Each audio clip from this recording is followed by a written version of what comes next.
let me get this straight. It's been so long. Yeah, you could hear the artillery shells going through the air as we were flying in the helicopter. That's when the artillery were popping these things, and we trying to fly so we get altitude and we come back down. And when you get to up to the 1st Infantry Division, we unload. You just, you know, that's over. Try to relax a little bit. Then you got perimeter duty at night. You know, you get into a hole, you know, and then you're sitting there waiting to see if anybody's trying to come through the wire, all that kind of stuff. And that was nerve-wracking, you know. And it was a village right there, and we didn't know what was in the village half the time. So it was pretty nerve-shaking. But after supporting the 1st Infantry Division, I went to the 173rd Airborne, and I supported them for their grade registration purposes. And I supported the 173rd Airborne, the 1st Infantry Division, and it was one more I can't think of that I supported, not just me by myself, other guys that were doing the same thing. So the 173rd was the airborne unit. They had put me on perimeter, you know, in a machine gun position at night. We was doing rice harvesting. So we were putting up a security so the Viet Cong couldn't come in and take the rice from the Vietnamese, you know, people that were growing the rice, you know what I mean? So I'm on perimeter, and the moon is shining bright, and my imagination got away with me. It seemed like I could see legs walking down the road, but no body. That was what was going on in my head. The guy next to me on the M60, he fell asleep on the gun. I got my M14, and I'm trying to stay awake, you know. Luckily, nothing happened. Nothing happened.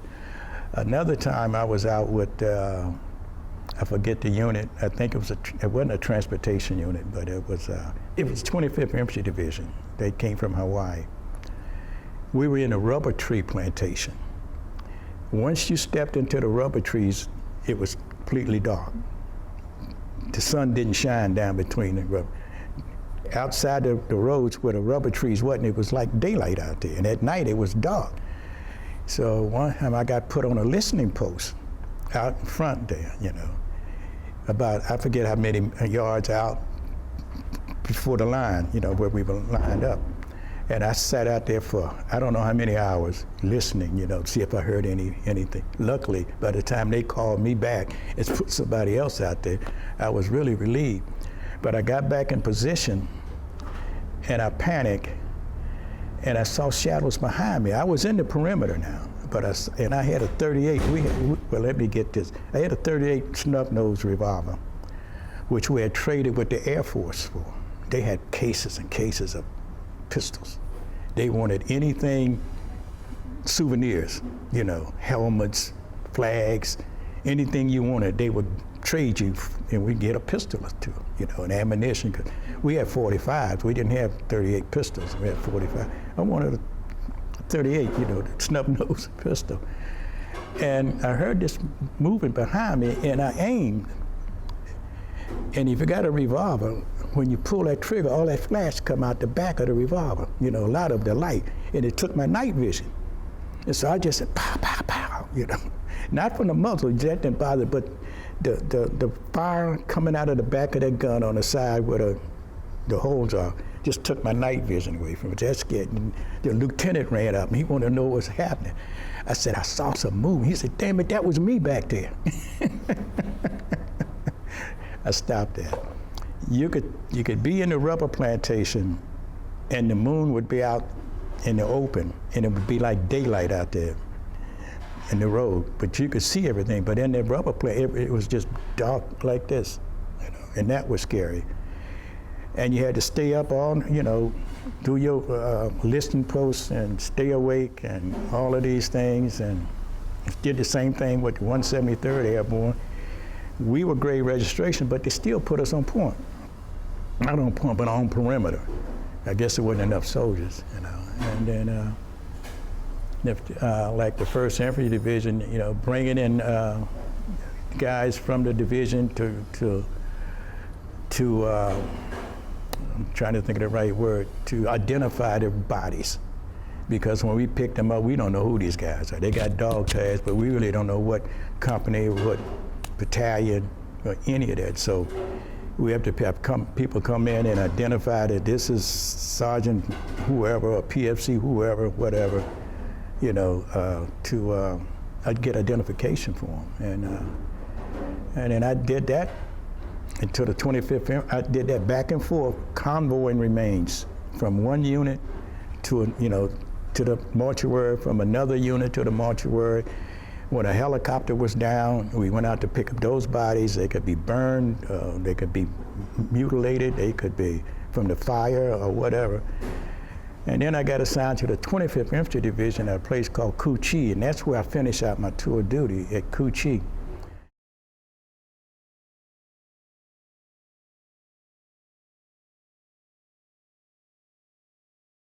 And they had manufactured a temporary building down at almost on the perimeter, away from the main body of the tents and stuff, where we worked on the bodies.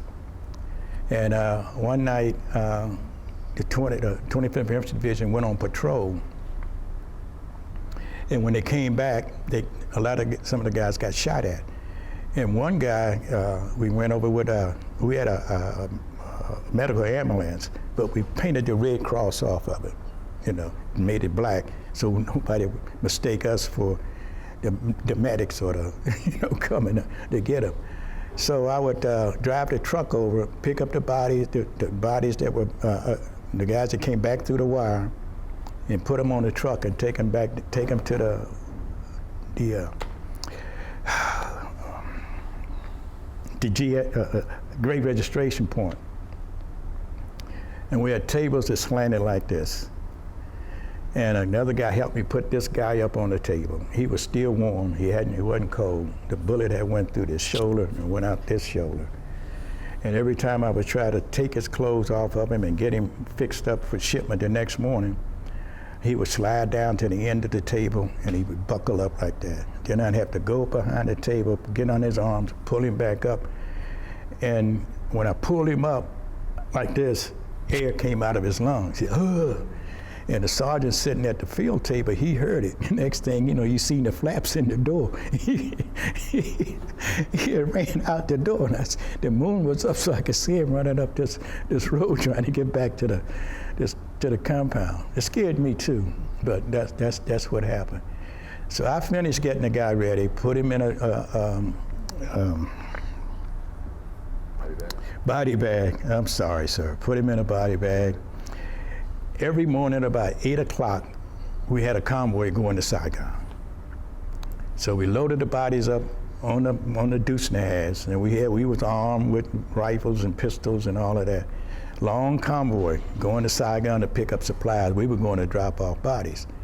So when we got to Saigon, you know, we went to the mortuary, and I knew some of the guys there, so they would give us some, you know, we smoked a little bit, you know, that kind of stuff, and I would make the next convoy going back that evening. So we'd get back to the checkpoint to get back in the convoy to go back up to Cu Chi. And that's the kind of way I brought bodies out of Cu Chi back to the morgue. We didn't fly them back in a helicopter like we did when the units were out further away. So we just pull them, you know, put them in the back of a truck, and they bumped around like that, you know, in the back of the truck on stretchers.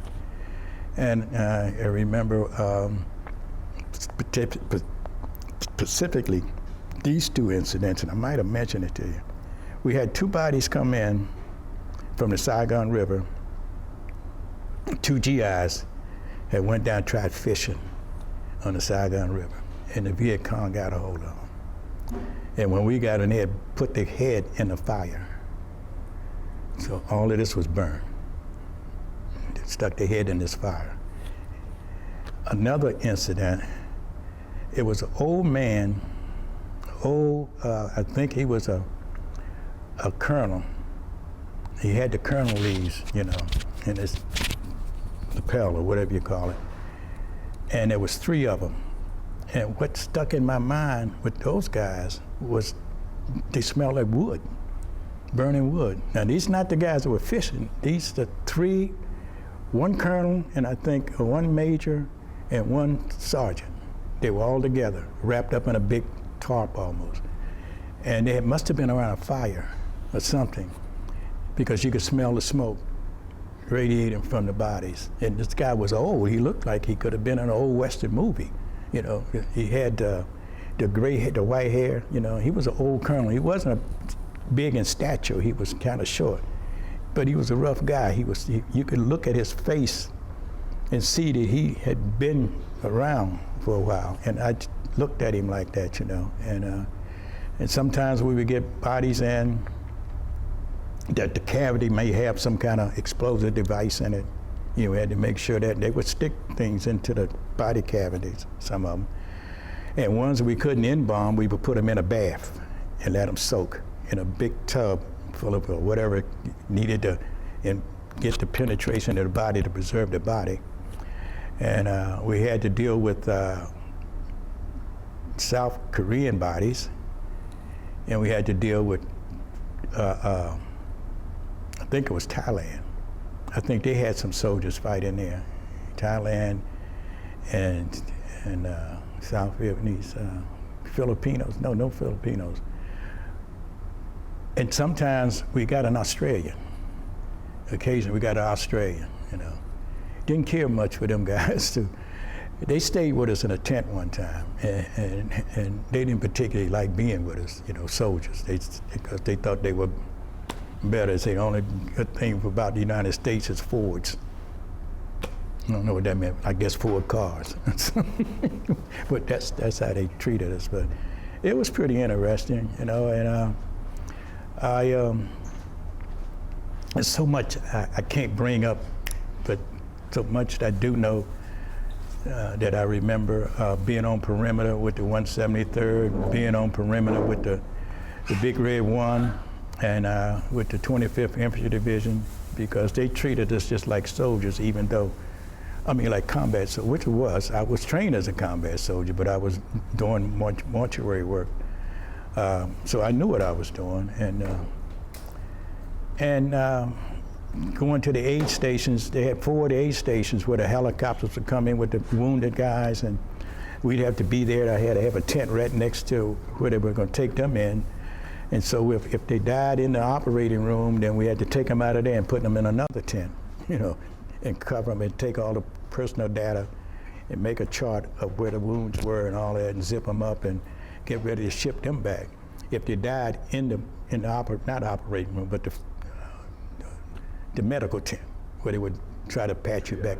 Yeah, where they would try to put you back together, whatever, keep you alive, or whatever. I would sit in there waiting for somebody to die, you know, and just take them over to the next tent. And we had our paperwork to fill out, you know, that type of thing. And we had latrine screens at the time where we would stack bodies, put bodies in there. One of the biggest problems was people trying to take pictures. You know, we weren't allowed, nobody was allowed to take photographs of those KIAs. But you got some soldiers and some news people that just won't give it a break. They'll do everything they can to get a camera in it behind a latrine screen so they could snap the bodies, yeah.